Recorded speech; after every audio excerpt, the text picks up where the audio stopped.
আপনি কি কখনো ভেবেছেন যে আপনার মাথায় মেমরি বা চিপ লাগানো সম্ভব, যা দিয়ে আপনি শুধু চিন্তা শক্তির মাধ্যমে কম্পিউটার বা মোবাইল ফোন চালাতে পারবেন?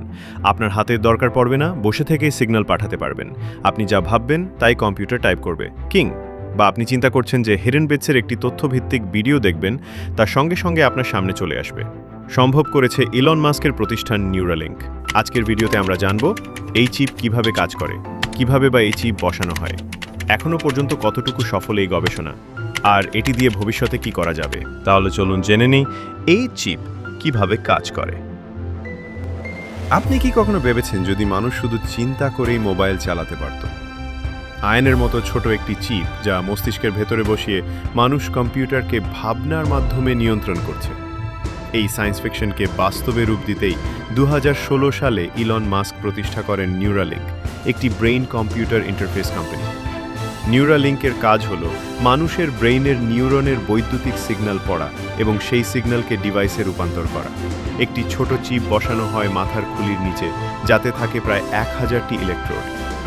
এই ইলেকট্রোডগুলো আমাদের চিন্তা বা কমান্ড পড়ে নেয় এবং ওয়্যারলেসভাবে পাঠায় কম্পিউটারে, মোবাইলে, এমনকি রোবটেও। নিউরালিঙ্কের তৈরি এই প্রযুক্তির পেছনের মূল উদ্দেশ্য তিনটি: 1. পক্ষাঘাতগ্রস্ত রোগীদের সাহায্য করা। 2. দৃষ্টিশক্তি বা শ্রবণ শক্তি ফিরিয়ে আনা। 3. ভবিষ্যতে মানুষের ব্রেইন ও কৃত্রিম বুদ্ধিমত্তার মধ্যে সংযোগ ঘটানো। ইলন মাস্ক মনে করেন যদি মানুষের ব্রেইনকে এআই এর সাথে যুক্ত করা না হয়, তবে ভবিষ্যতে এআই মানুষকে ছাড়িয়ে যাবে। নিউরালিঙ্কের স্বপ্ন, একদিন আপনি শুধু চিন্তা করেই মেমোরি স্টোর করতে পারবেন, কথা না বলেও যোগাযোগ করতে পারবেন, এমনকি নতুন ভাষাও শিখে নিতে পারবেন মুহূর্তেই।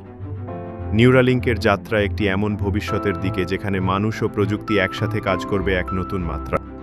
এবার চলুন জেনে আসি কিভাবে লাগানো হয় এই চিপ। মাথার খুলির ভেতরে চিপ বসানো, শুনলেই কি গায়ের লোম খাড়া হয়ে যাচ্ছে? নিউরালিঙ্কের এই চিপ বসানো হয় একেবারে অত্যাধুনিক একটি পদ্ধতিতে, যেটা মানুষের ব্রেইনকে ক্ষতিগ্রস্ত না করেই কাজ করে। প্রথমে একজন রোগীর মাথার খুলির একটা অংশ অত্যন্ত সাবধানে খোলা হয়।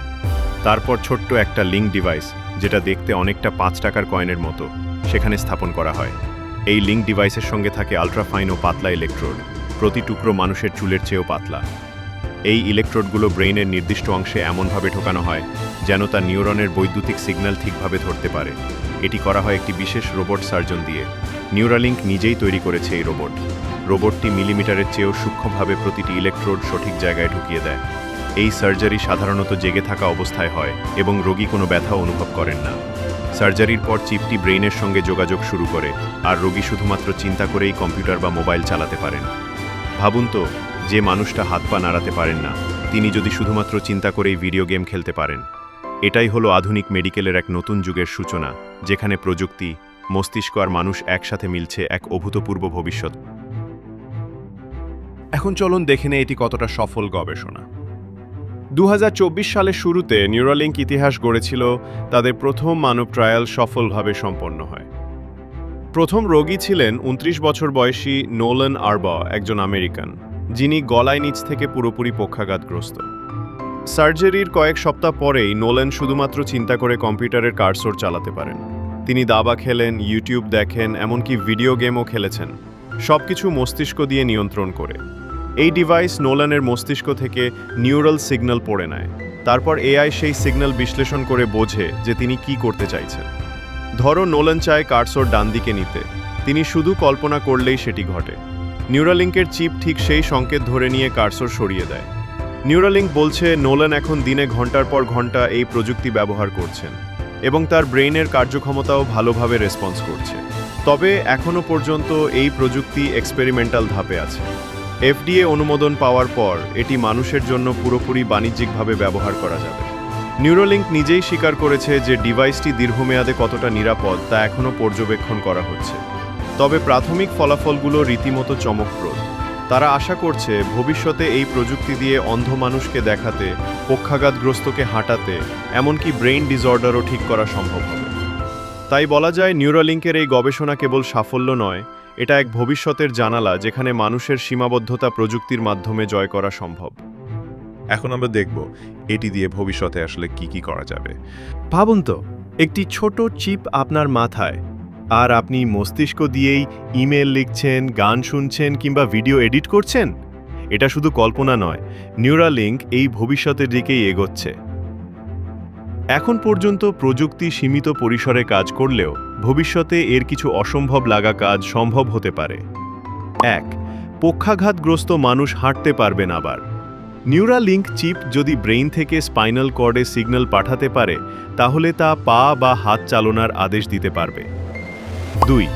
অন্ধ মানুষ দেখতে পাবেন। নিউরালিঙ্কের লক্ষ্য এমন একটি চিপ তৈরি করা যা চোখের বাইপাস করে সরাসরি ভিজুয়াল কর্টেক্সে ছবি পাঠাতে পারবে। 3. স্মৃতিশক্তি বাড়ানো ও মনে রাখা সহজ হবে। এই চিপ ভবিষ্যতে আপনার ব্রেইনের ডাটা সংরক্ষণ করতে পারবে, যেমন একটি পেন ড্রাইভ। ভুলে গেলেও চিপ মনে করিয়ে দেবে।